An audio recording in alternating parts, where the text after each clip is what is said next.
যারা বলছিলেন যারা আরামে আয়েশে নিরাপদ আছেন তারা কেন ফিরবেন শেখ হাসিনার সঙ্গে, তারা যখন দেখছেন যে সাকিব আল হাসান, যিনি কিনা সবচেয়ে আরামে আয়েশে পুরো পরিবার নিয়ে রীতিমতো ক্রিকেট খেলে নিজের পেশা অব্যাহত রেখে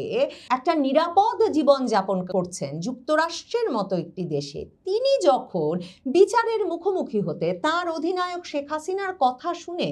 বাংলাদেশে ফিরতে প্রস্তুত, তখন নিশ্চিতভাবে সারা জীবন আওয়ামী লীগের রাজনীতিকে নিবেদন করা আওয়ামী লীগের নেতা কর্মীদের অনেকেই যে শেখ হাসিনার সঙ্গে দেশে ফিরতে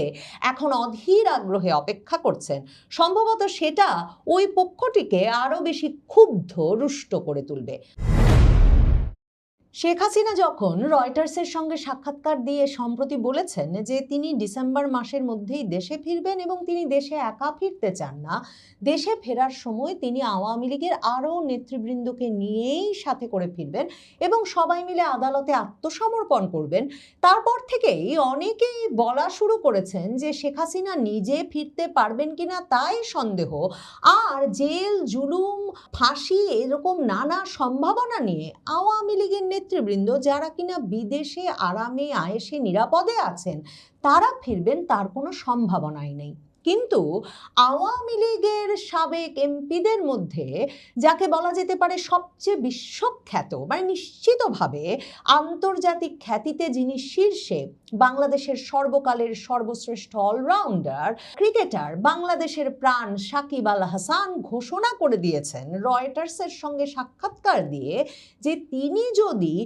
আগে দেশে ফিরতে না পারেন তাহলে তার অধিনায়ক শেখ হাসিনার সঙ্গে তিনি ডিসেম্বরেই দেশে ফিরবেন। এর মাধ্যমে আন্তর্জাতিক সংবাদ মাধ্যমে শেখ হাসিনার পর প্রথম একজন আওয়ামী লীগ নেতা এসে ঘোষণা দিলেন রীতিমতো একেবারে সুস্পষ্টভাবে যে তিনি দেশে ফিরবেন, দেশে ফিরে আদালতের মুখোমুখি হতে, বিচারের মুখোমুখি হতে প্রস্তুত, এবং তিনি প্রয়োজনে আগে ফিরতে না পারলে তাদের দলীয় নেত্রী শেখ হাসিনার সিদ্ধান্তের ওপরেই নির্ভর করছেন এবং শেখ হাসিনার সঙ্গে ডিসেম্বরে ফিরবেন। সাকিব আল হাসান এমন একটা পরিস্থিতিতে এই বিস্ফোরক সাক্ষাৎকার রয়টার্সকে দিলেন, আন্তর্জাতিক সংবাদ মাধ্যমে এই সাক্ষাৎকারটি প্রকাশিত হয়েছে, এরপর পুনঃপ্রকাশিত হয়েছে একের পর এক বিভিন্ন ভাষায় এবং বিভিন্ন সংবাদ মাধ্যমে, ক্রিক ইনফো থেকে শুরু করে আল জাজিরা পর্যন্ত সকলেই সংবাদটি পুনঃপ্রকাশ করেছে খুব স্বাভাবিকভাবে, কারণ সাকিব আল হাসান যেটা বলছিলাম আন্তর্জাতিকভাবে পরিচিত এক মুখ, আর এমন এক সময়ে সাকিব আল হাসান এই সাক্ষাৎকার দিলেন যখন 5ই আগস্ট শেখ হাসিনা দিল্লিতে প্রথমবারের মতো একটা প্রকাশ্য সংবাদ সম্মেলনে লাইভে সংযুক্ত হয়ে বিশ্বের আন্তর্জাতিক শীর্ষ সংবাদ মাধ্যমগুলোর সাংবাদিকদের প্রশ্নের উত্তর দিয়েছেন। শুধু তাই নয়, সেই অনুষ্ঠানে আওয়ামী লীগের এই সাবেক এমপি সাকিব আল হাসান তিনিও যুক্ত হয়েছিলেন এবং তিনি আওয়ামী লীগ সভানেত্রী শেখ হাসিনার সঙ্গে দিল্লিতে এই সংবাদ সম্মেলনে ভার্চুয়ালি যুক্ত হয়ে কেন বক্তব্য রাখলেন, এর পরপরই তার মাগুরার বাড়িতে পেট্রোল বোমা ছোড়া হয়েছে, আগুন জ্বালিয়ে দেওয়া হয়েছে, হামলা করা হয়েছে। সাকিব আল হাসান এই সাক্ষাৎকারে বলেছেন তিনি এসব জানেন যে তার বাড়িতে এই হামলার ঘটনা ঘটেছে শেখ হাসিনার সঙ্গে তিনি ভার্চুয়াল সংবাদ সম্মেলনে যুক্ত হওয়ার পর, কিন্তু তিনি যেহেতু নিশ্চিতভাবে জানেন তিনি কোনো অন্যায়ের সঙ্গে যুক্ত নন, যেসব মামলা তার নামে করা হয়েছে সেসব মিথ্যা মামলা, কাজেই দেশে ফিরে তিনি বিচারের মুখোমুখি, আদালতের মুখোমুখি হতে চান। এই যে বিচারটা যে বাংলাদেশে কি ধরনের মিথ্যা এবং বানোয়াট বিচার চলছে তার একটা দুর্দান্ত উদাহরণ আসলে সাকিব আল হাসান। সাকিব আল হাসান এখন যেমন শ্রীলঙ্কার প্রিমিয়ার লিগ খেলছেন, মানে ফ্র্যাঞ্চাইজি ক্রিকেট খেলে যাচ্ছেন 39 বছর বয়সী এই ক্রিকেটার বিশ্বের বিভিন্ন দেশে, এখন খেলছেন শ্রীলঙ্কার লিগ, ঠিক তেমনিভাবে টরন্টোতে কানাডায় ক্রিকেট খেলছিলেন 2024-এর জুলাই আগস্ট মাসে, অথচ কানাডার টরন্টোতে বসে ক্রিকেট খেলছেন যেই সাকিব আল হাসান, তাকেও জুলাই আগস্ট মাসের হত্যা মামলায় আসামি করা হয়েছে। কাজেই মানে কি ধরনের যে জুলাই আগস্টের হত্যা মামলাগুলো চলছে এবং আওয়ামী লীগের নেতা কর্মী সমর্থকদের কিভাবে ঢালাও মামলা দেওয়া হয়েছে তার একটা দুর্দান্ত উদাহরণ সাকিব আল হাসান বটে। এবং রয়টার্সে এত সরাসরি এত বিস্তারিত এই সাক্ষাৎকার দেওয়ার মাধ্যমে সম্ভবত সাকিব আল হাসান তার নিজের সিদ্ধান্ত এবং তিনি যাকে ক্যাপ্টেন হিসেবে অভিহিত করলেন, তার অধিনায়ক হিসেবে অভিহিত করলেন, আওয়ামী লীগ সভানেত্রী শেখ হাসিনা, তার এই সিদ্ধান্তটি স্পষ্ট হয়েছে যে সাকিব আল হাসানও মুখ খুলেছেন। তিনিও এখন সর্বত্র সকল আন্তর্জাতিক সংবাদ মাধ্যমে বারবার কথা বলবেন এবং বলবেন যে কানাডায় ক্রিকেট খেলার সময় হত্যা মামলা দিয়ে এখন তার দেশে ফেরার পথ বন্ধ করে রেখেছে বর্তমান সরকার। শুধু তাই নয়, তারা তাকে প্রয়োজনীয় নিরাপত্তাটুকু পর্যন্ত দিতে রাজি হচ্ছে না বলে বাংলাদেশের সর্বকালের সর্বশ্রেষ্ঠ এই ক্রিকেটার দেশে ফিরে দেশের মাঠে অবসর নেওয়ার যে স্বপ্নের কথা গত কয়েক মাস ধরে ক্রমাগতভাবে আন্তর্জাতিক সংবাদ মাধ্যমে বলে যাচ্ছেন, সেই স্বপ্নটুকু পর্যন্ত তার পূরণ হচ্ছে না। দেখেন, সাকিব আল হাসান তার এই সাক্ষাৎকারে সরাসরি বলেছেন তিনি দেশে ফিরতে চান যদি সরকার অন্তত তাকে এটা বলে যে তারা দেশে ফিরলে তার যথাযথ নিরাপত্তা নিশ্চিত করতে পারবেন। সাকিব আল হাসান মোটেও বলছেন না যে তার বিরুদ্ধে যেসব ভুয়া মামলা করা হয়েছে সেসব মামলা যাতে আগেই উঠিয়ে নেওয়া হোক। তিনি শুধু চাইছেন সরকার তাকে যাতে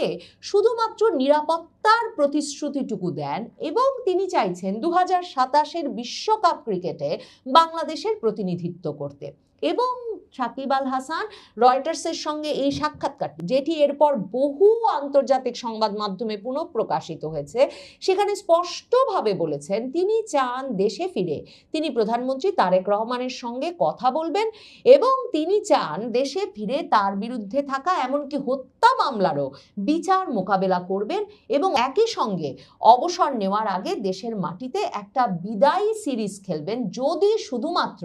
সরকার তার নিরাপত্তার নিশ্চয়তাটুকু দেয়। এবার যেমন শেখ হাসিনার ভার্চুয়াল সংবাদ সম্মেলনে যুক্ত হয়েছেন বলে সাকিব আল হাসানের বাড়িতে পেট্রোল বোমা মারা হলো, 2025-এর সেপ্টেম্বরে শেখ হাসিনার জন্মদিনে সাকিব আল হাসান একটা স্ট্যাটাস দিয়েছিলেন শেখ হাসিনা এবং তার ছবির সাথে, যে শুভ জন্মদিন আপা। এই শুভ জন্মদিন আপা স্ট্যাটাসটা তিনি দেওয়ার পরেও তখন অন্তর্বর্তীকালীন সরকার, ইউনূস সরকার তেলে বেগুনে জ্বলে উঠেছিল এবং তখনকার যুব ক্রীড়া উপদেষ্টা আসিফ মাহমুদ সজীব ভুইয়া ঘোষণা করেছিলেন যে তিনি কিছুতেই সাকিব আল হাসানকে বাংলাদেশে আসতেও দেবেন না, বাংলাদেশের মাটিতে খেলতেও দেবেন না। এবার এখন এই তারেক রহমান সরকারের আমলে তারেক রহমানের ক্রীড়া প্রতিমন্ত্রী আমিনুল হক, যিনি নিজেও বিখ্যাত ফুটবলার ছিলেন বাংলাদেশের, তিনি বলেছেন রাজনৈতিক অবস্থানের কারণে স্বাভাবিক প্রক্রিয়ায় এই সাবেক সংসদ সদস্য সাকিব আল হাসানের দেশে ফেরার তিনি আর কোনো সম্ভাবনা দেখেন না, সুযোগ দেখেন না। রয়টার্সকে সাক্ষাৎকার দিয়ে সাকিব আল হাসান কিন্তু বলেছেন যে তিনি যে ভার্চুয়াল সংবাদ সম্মেলনে দিল্লিতে যুক্ত হয়েছিলেন সেখানে তো তিনি বাংলাদেশের শান্তি ও অগ্রগতির কথাই বলেছেন, কাজেই তিনি কেন ভার্চুয়াল সংবাদ সম্মেলনে যুক্ত হলেন, এর ফলে তার দেশে ফেরার সম্ভাবনা একেবারে বন্ধ হয়ে গেল, এসব নিয়ে সাকিব আল হাসান স্পষ্ট করে বলেছেন তার কোনো অনুশোচনা নেই। এটা একটা বিস্ময়কর ব্যাপার বটে। এই সাকিব আল হাসানকেও যে বিভিন্ন সরকারের তরফে এই প্রস্তাব দেওয়া হয়েছিল যে তিনি যদি তার রাজনৈতিক যে অবস্থান সে অবস্থান থেকে সরে দাঁড়ান তাহলে তার দেশে ফেরার পরিস্থিতি তৈরি করা হবে, সে কথাও কিন্তু স্পষ্ট করে সাকিব আল হাসান রয়টার্সকে বলেছেন যে এই প্রস্তাব তার কাছে এসেছিল। কিন্তু অথচ বিশ্ববিখ্যাত এই ক্রিকেটার, যিনি কিনা শুধুমাত্র বাংলাদেশে ফিরে অবসর নেওয়ার স্বপ্নটুকু দেখেন বলে বারবার বলছেন, তিনিও কিন্তু কিছুতেই কোনো সরকারের প্রস্তাবে তার দল আওয়ামী লীগ ছেড়ে বা তার অধিনায়ক শেখ হাসিনাকে ছেড়ে সরকারের সঙ্গে একটা আপোষ রফা করে বাংলাদেশে ফিরে গিয়ে ক্রিকেট খেলায় যুক্ত হয়ে যেতে কিংবা একটা দারুণ অবসর বা বিদায় পাওয়ার সুযোগ তৈরি করতে রাজি হন নাই। সাকিব আল হাসান স্পষ্ট করে বলেছেন ক্যাপ্টেন যা বলেন আমরা তা অনুসরণ করি, মানে